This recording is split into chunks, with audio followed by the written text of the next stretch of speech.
Hello World Class, hello Year 3. I hope you've had a wonderful day so far. So today we've got a slightly different location for me to read the story. I've come and hidden away Mr. James's office. We're on chapter 4 today and it's called The Worst Farmer Ever. For the first month in their new farm, the Gravy family watched Frank do absolutely no farming whatsoever. He'd spent a lot of time cultivating a big, thick, bushy beard that apparently was as necessary as a piece of equipment for someone new to farming. He'd also looked at a few magazines with tractors in them, but that was about it. In their second month on the farm, Frank started going outside. Tim would catch him staring blankly at patches of grass or looking at trees with his hands on his hips. This must have been a new version of farming that Tim wasn't aware of. The beard was longer and thicker, and Frank had taken to wearing his thick lumberjack shirts and rolling the bottom of his jeans up to his shins. Occasionally, he'd sit in the backyard chomping on a long blade of grass and looking off into the distance.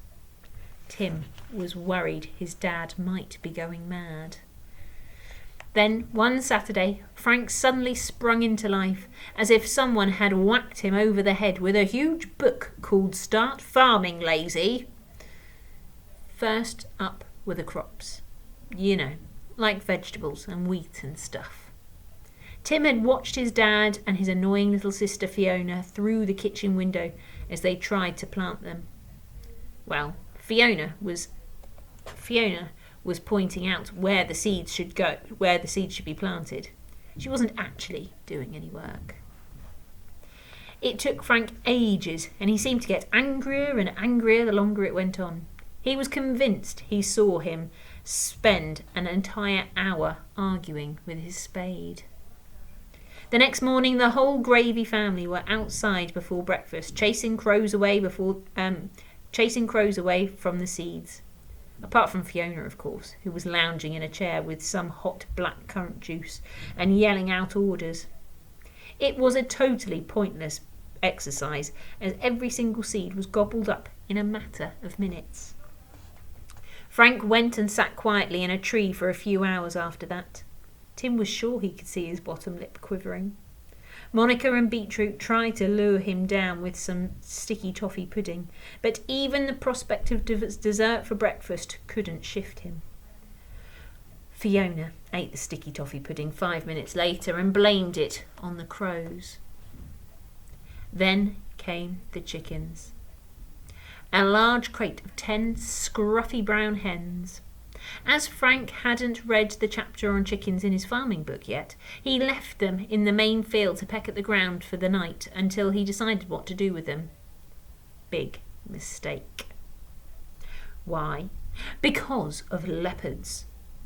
I mean foxes. Those sneaky foxes are everywhere. Look out of any window after dark and I'm sure you'll see at least 7 of them. I'm right, aren't I? Those foxes had a right old night in the Gravy's unguarded field. The easiest chicken dinner a fox could ever imagine. They even had time to make roast potatoes. The chickens didn't stand a chance. However, I did hear a rumour that one called Cecil got away. Cecil is a big name in the chicken community. Frank went and sat in the tree all night. He lost his chickens. Tim lay in bed worrying about him. He was used to seeing his dad return home from work every evening in a suit and then just sit around watching telly with the rest of the family. At weekends he'd usually play cards, take them swimming and sometimes have a go on a computer game, which he was rubbish at. Now all he did was fiddle about with the farm. He had no time for Tim, Monica, or even Fiona. He didn't even arm wrestle with Beetroot anymore, and that was their favourite thing ever. Well, it was Beetroot's. She always won. What Frank did have was loads of splinters in his bottom from sitting in trees. However, as he was trying to tweezer them out, he had an idea. A brilliant idea. Sort of. enjoy the rest of your day, and I'll see you soon. That's the end.